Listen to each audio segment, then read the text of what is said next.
This is Precalculus Lesson 6.4, beginning on page 444. All right, guys, we're going to begin by looking at our unit circle. All right? Now, remember on our unit circle, there are how many quadrants? Four. What is the little sentence that I say to help us memorize each of the quadrants? All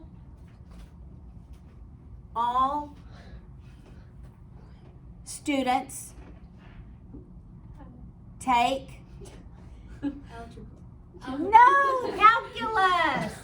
Oh, We totally know it really well. you don't. Thanksgiving. All students take. All students take.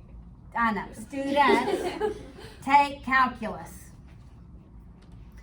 and this helps us remember what trig ratios are positive in which quadrant. All in the first quadrant, all of the ratios, sine, cosine, tangent, they're all positive, right? Students, which one's positive? The sine. Take, tangent. So the sine and the cosine are what in the third quadrant? Negative. Thank you. And this one, fourth quadrant? That's right. All right, so the unit circle is really trig ratios for our special triangles. It's a 30, 60, 90. They are special. It's a 30, 60, 90, and 45, 45, 90, and then a 60, 30, 90. All right, so do you remember the trig ratios?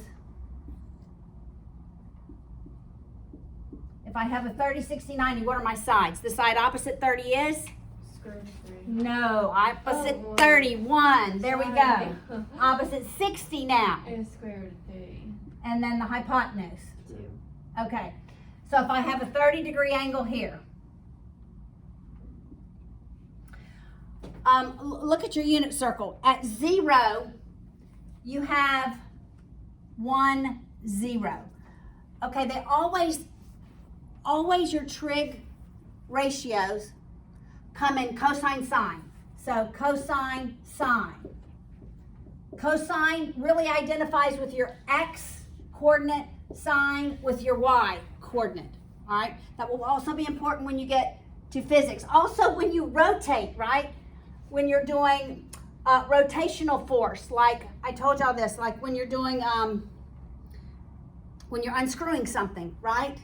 That rotation, if it's this way, it's positive in physics. If it's that way, it's negative in physics, just like this. Y'all are gonna remember that, right? Next year. All you gotta remember is righty tighty lefty. Right, but you need to remember counterclockwise is positive, yes. That's what, every time I do unscrew something, I'm thinking righty-tighty, lefty, loosey. You're not thinking about calculus. I'm not. All right. You're exactly right. You're exactly right. You're exactly right. Okay, but look on your unit circle. So you'll see these coordinate points, 1, 0. It's always cosine, sine. Cosine always goes with your x value. Y always identifies with your sine. Okay? All right. So the cosine at 0 is 1 because it's called a unit circle. The unit circle goes out 1 unit. Got it? All the way around. 1 unit, all the way around. So cosine at 0 is 1, sine at 0 is 0. At 30 degrees, what is the sine? Cosine, let's start with cosine. What's the cosine of 30 degrees? Look at this 30-degree angle. What's the cosine? 1/2. What is the cosine? Equal what over what? Square root of 3 over 2. Adjacent over hypotenuse. So the cosine, square root of 3 over 2, what's the sine?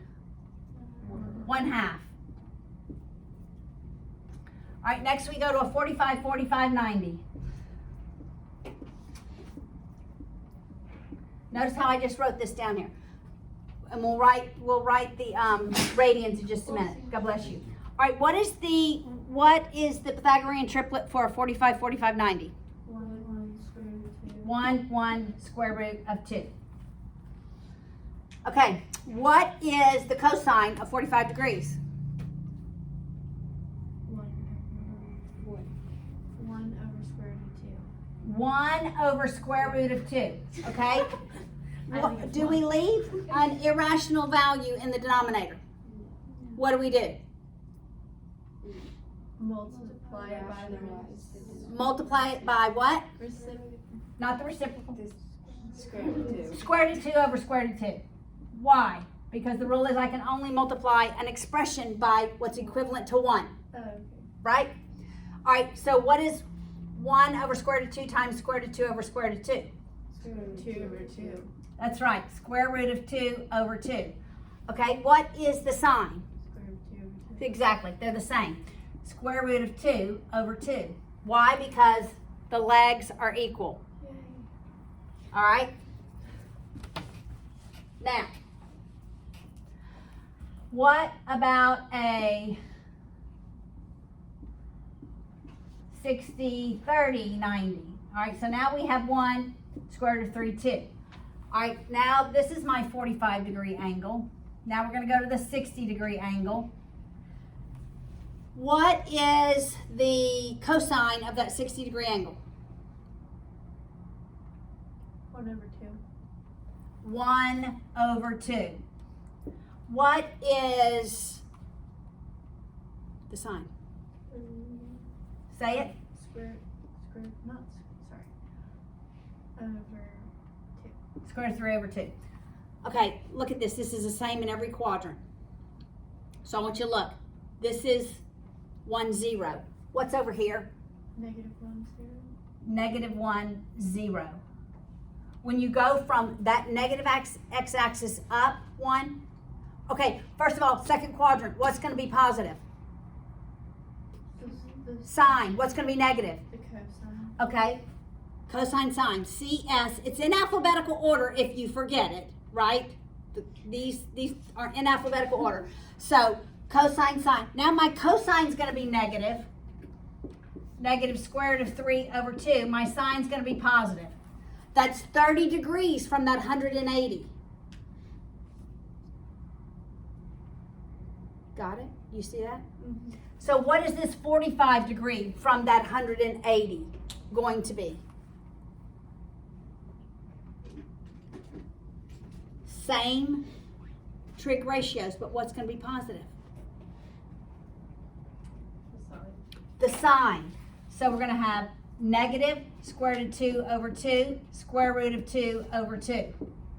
And what about 60 degrees from that 180? So 60 degrees from 180 is what in a positive angle?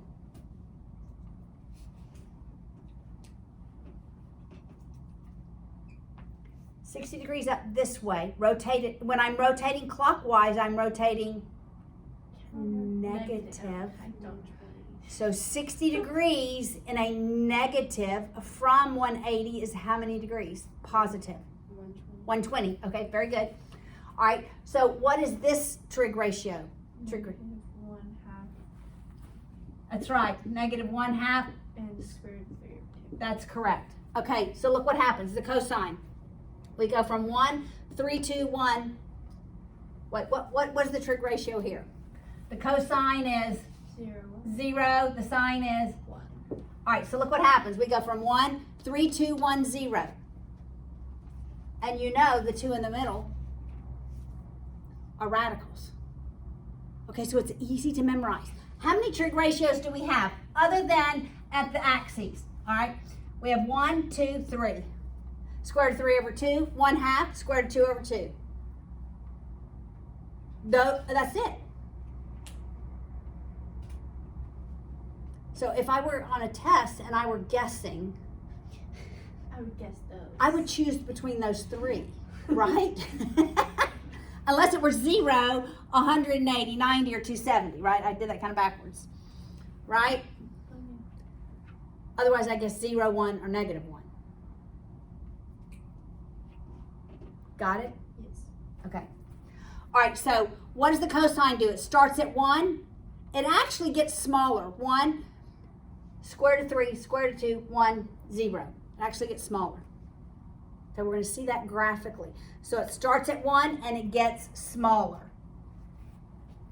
3, 2, 1, 0. What does the sign do? It gets bigger. 0, 1, 2, 3, 1. All the way to a whole 1. Do you see that? does the cosine do? It gets smaller. 1, 3, 2, 1, 0.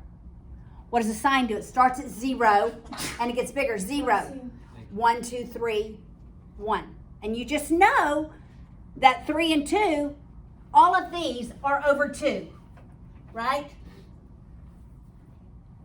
And always, when I say 3 and 2, they're under a radical. Okay, look at the radians, okay? This is 0 pi over 2. The radians, 30 degrees and 60 degrees are just like the opposite. So 30 degrees is pi over 6. 60 degrees is pi over 3. Got it? 30 degrees is pi over 6. 60 degrees is pi over 3. What would the middle one be? Pi over 4. It's 45. That one's easy to remember. It's a fourth of a pi, right? It's half of the 90 degree. You know, you also could like remember the 3 and the 6 by just like switching it. Exactly. Like, if it's a 30 degree, it's a 6. Exactly. That's the way I know it. Of course, I've done it for a few years. However, but that's how I first began. Like, how I'm teaching you is how I first began how to memorize the unit circle.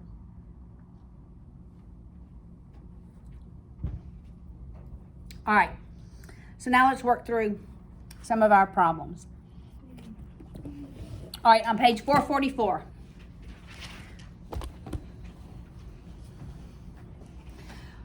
So we can use our calculators, but when we have a trig, when we have a radians that's on the unit circle, you would 100% of the time write it as square root of 3 over 2, or square root of 2 over 2, or 1/2. You would never write it in decimal form. Okay? I guess I should leave that for now. All right, so look at example 1. Find the sine, cosine, and tangent of an angle theta whose terminal side passes through -3, -2. The terminal side. All right, so what quadrant is -3, -2 in?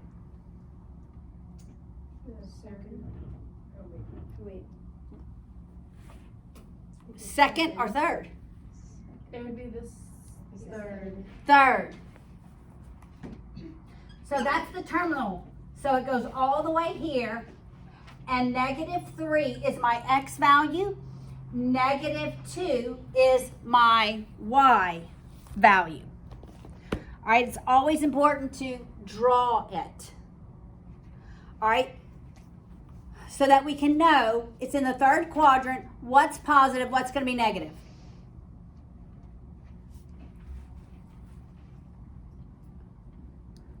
What trig ratio is going to be positive in the third quadrant? Which one's going to be negative?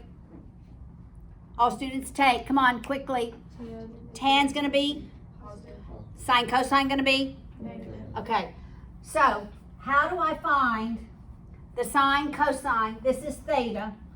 The sine, cosine, and tan of this angle that terminates at -3, 2. What's the hypotenuse? Remember, this is just like what we did with vectors in Algebra 2. Very similar, all right? We draw that right angle. Remember, we always draw that triangle to the x-axis. Never, ever, ever to the other one. Always to the x-axis. We always draw our triangle to what axis? X. The what axis? X. X. No. X. X. X-axis. Always draw the triangle to the x-axis. Why do you think I'm repeating this? Because someone hasn't. Because somebody or somebodies, right, have struggled remembering this, right? So we draw the triangle 100% of the time. That terminating ray we draw a right triangle to the x-axis. That quadrant tells me what's positive, what's negative. I solve for the hypotenuse. How do I solve for the hypotenuse? I don't know the angle. A squared plus B squared. Okay, so what is it? using those values? Square root of 13. Okay, so you did very good. -2 squared plus -3 squared is my hypotenuse squared. That's 4, that's 9, that's 13. You take the square root, it's the square root of 13. I do not write that in decimal form when you're in trig. If you can leave it as a radical, you leave it as a radical. Okay, always. All right, now, what is going to be the sine of this angle?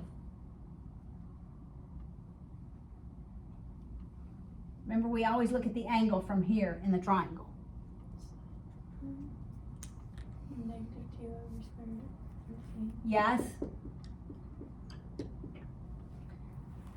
What's the cosine of theta? Normally we rationalize the denominator. Sometimes your textbook rationalizes it, but the closer you get to calculus, so by the end of this textbook, we'll be rationalizing the numerator.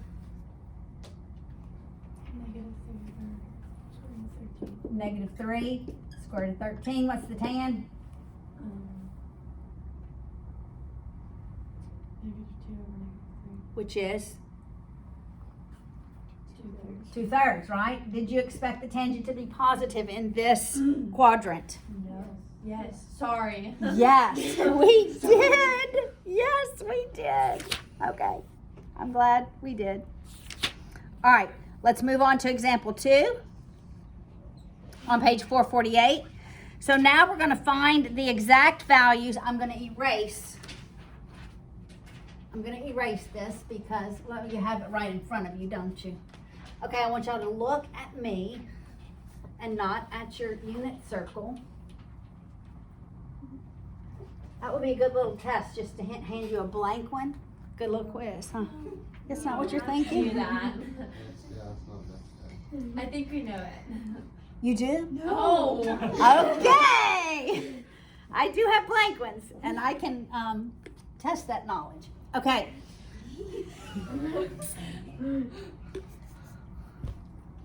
Look at example 2. It's at every axis. 0, pi over 2, pi, 3 pi over 2, all the way to 2 pi. What's the sine and cosine at 0? Y'all look at me. What's the cosine? Say it, Abby.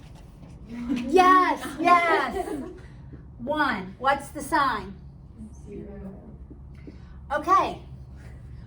What is the tangent? The tan is what over what?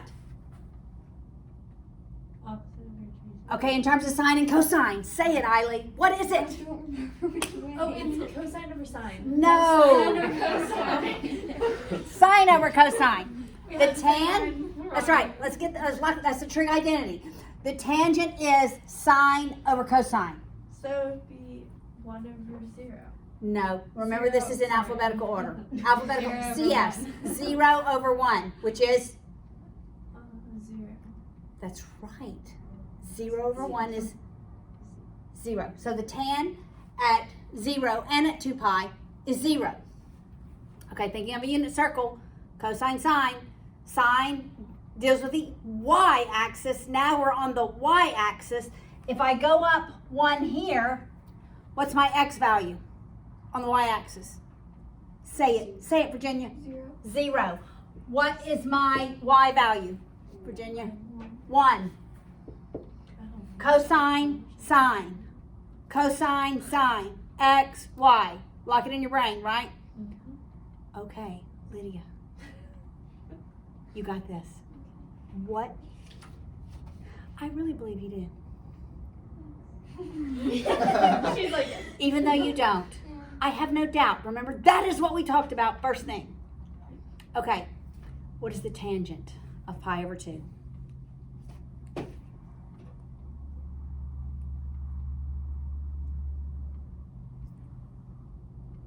It's the what over what?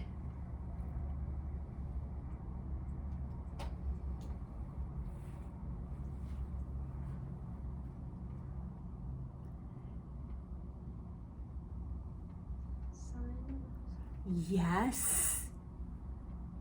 Sine over cosine. We have the sine and the cosine right here. Oh, okay. Yes. 0 over 1. Wait, no, 1 over 0. 1 over 0, which is 1, 0. Undefined. Undefined. The tangent is undefined at pi over 2. It's undefined. We're going to see that when we graph it. All right, at pi. Anna Grace, at pi. Yes, -1, 0, cosine sine. There we go. Abby, what is the tangent at pi?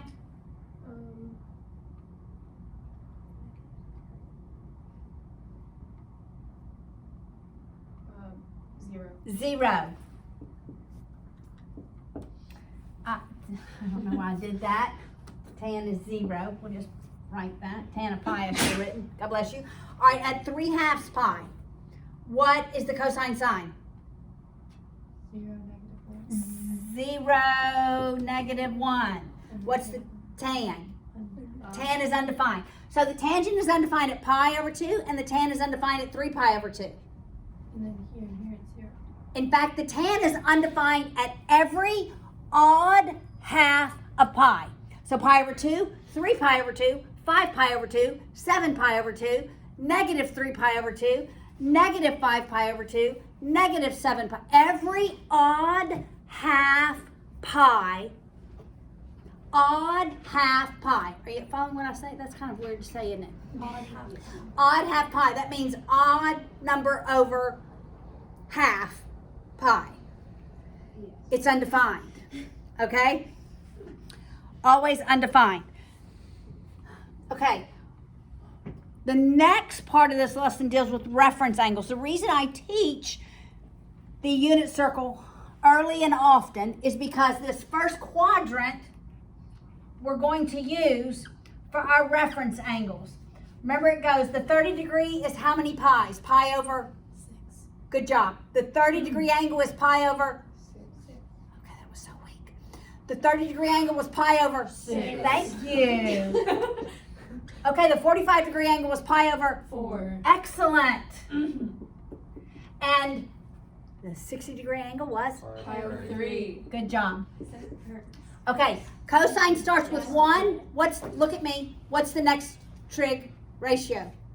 We go from 1 for the cosine. 1, 3, 2, 1, 0. Okay, 3, 2, 1, 0. Right? Did she how I wrote that? Oh, and they're all over 2. Yes! Okay. The sign goes from 0. 1, 2, 3. Look at y'all. 1, 2, Oh my god. 3. Y'all just gave the first quadrant trig ratios. Excellent. What happens between pi over 6 and pi over 3?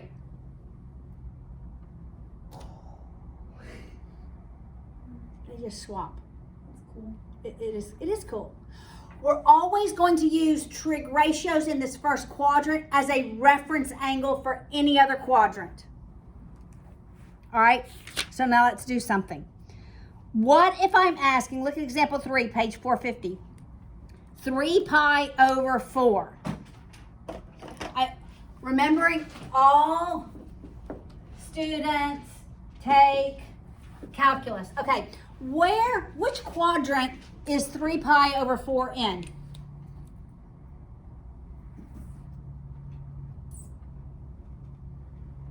First, second, third, or fourth? Which one? 4. Okay, how do we go? We go 0. What's this one? 2. Pi over 2? Pi. A whole pi. 3 pi over. And then So where's 3/4 of a pi? it would be third quadrant. It's bigger than a pi? No, sorry. It would be second quadrant. Okay, is anybody else thinking?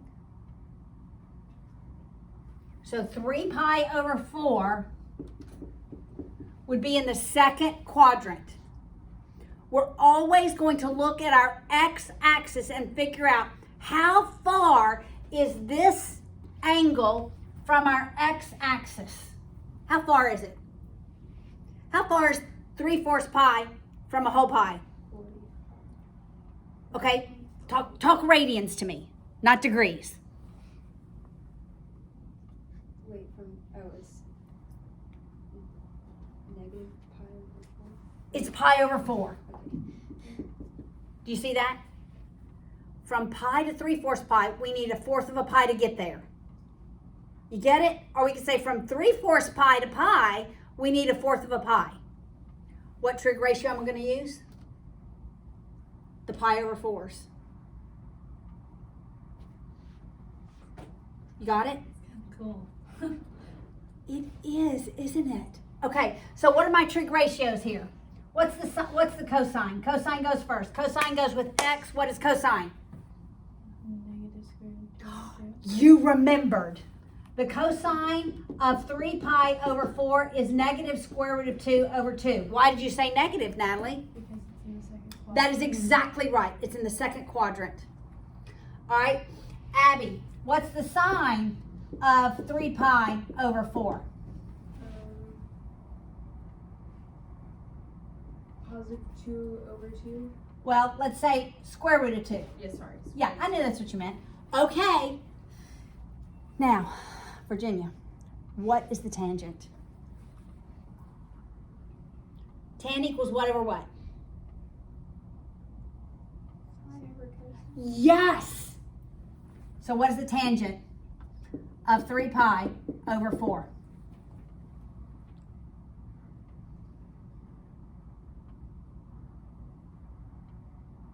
Just 1. Is it positive or negative?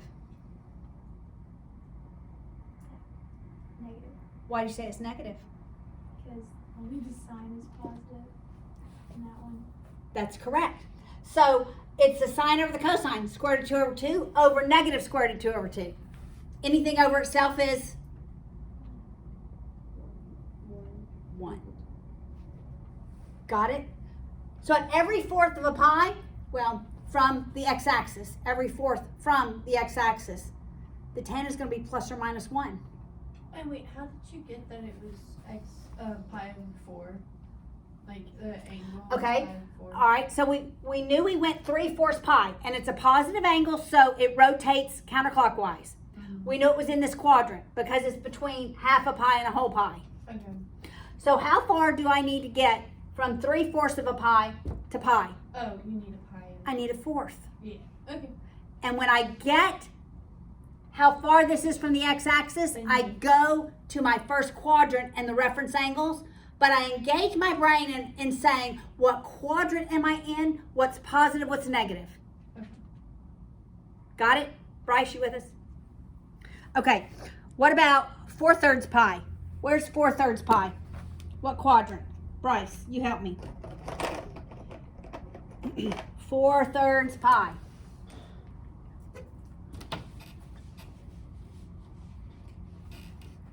What quadrant are we in?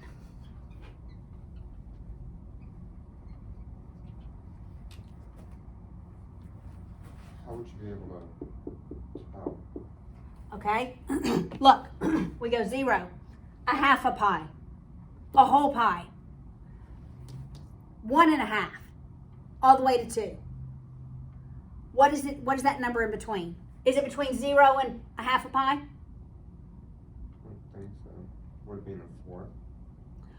Okay, is it greater than 3/2? Is it greater than 1 1/2? No. It's how many pies and a fraction? 4/3 equals 1 and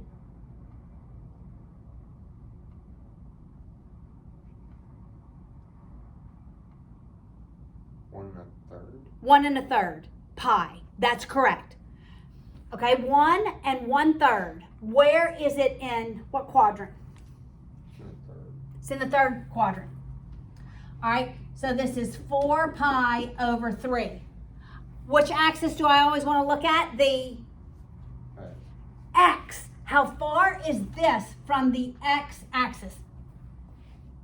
If I go, when I'm rotating this direction, remember we're going negative. All right, so how far does it take me to get from 4/3 pi all the way back to just 1 pi?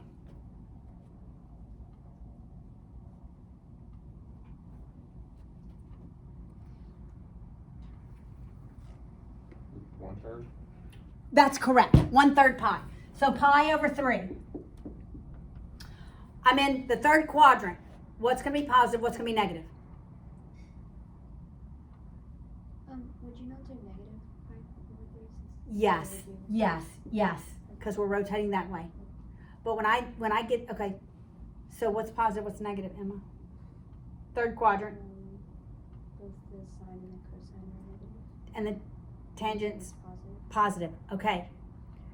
Once I get this angle to the x-axis, I'm going to the first quadrant and looking at my reference angles. I look at pi over 3. How many degrees is pi over 3? Come on, 60. So I'm looking up here. Right? Both of those will be negative. That's right. Both of these will be negative. So the cosine of 4 pi over 3 is negative 1/2. The sine of 4 pi over 3 is negative square root of 3 over 2. Now what's the tangent? The tangent would be, well, if you did like sine over cosine, then it would be negative square root of 3 over 2, negative 1 over negative 1 over 2. Okay, we had these. And you can cancel out the 2 because they're over. Yes, that's right. So that was so important in algebra 2. When you have the same denominator, it's just numerator over numerator, right? So what is it? What's the tan of 4/3 pi? Negative square root of 3 over negative 1. Which is? And then it's square root of 3 over 1. Or just Square root of 3. square root of 3. Oh, true, sorry. Square root of 3, right? Okay, are you kind of getting this? Are we getting our wheels just ever so slightly moving? All right. 11 pi over 6. All right, Anna Grace, where is 11 pi over 6? In the fourth. It's in the fourth quadrant. Okay, probably you should have expected that, right? We did one in the first, we did one in the second, one in the third, and surely we're going to be in the fourth by now. All right, so it's in the fourth quadrant. But 11 pi over 6 is that way, right? So how many pi's is it away from a whole 2 pi?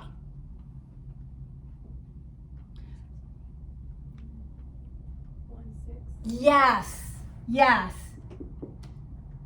So it's 1/6 pi away from a whole 2 pi. Make sense? All right, so we're going to look at our pi over 6 ratios in the first quadrant. What's positive, what's negative? Cosine is positive and sine is negative. Correct. So what is the cosine of this 11 pi over 6? Negative square root of 3 over 2. Wait, cosine in the fourth quadrant is Oh, positive, sorry. positive, yes. Square root of 3 over 2 and then negative 1/2 for sine. All right, now what's the tangent?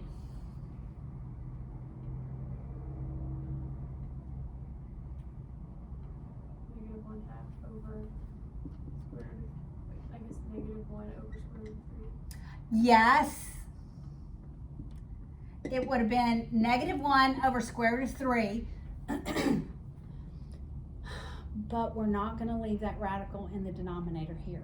When we're talking about pi over 3, anything on the unit circle, we're always rationalizing that denominator. All right, so we rationalize it by multiplying by Square root of 3 Square root of 3 over square root of 3. what is effectively 1, and we have what? Square root of 3, negative square root of 3 over 3. Yeah, negative square root of 3 over 3. All right?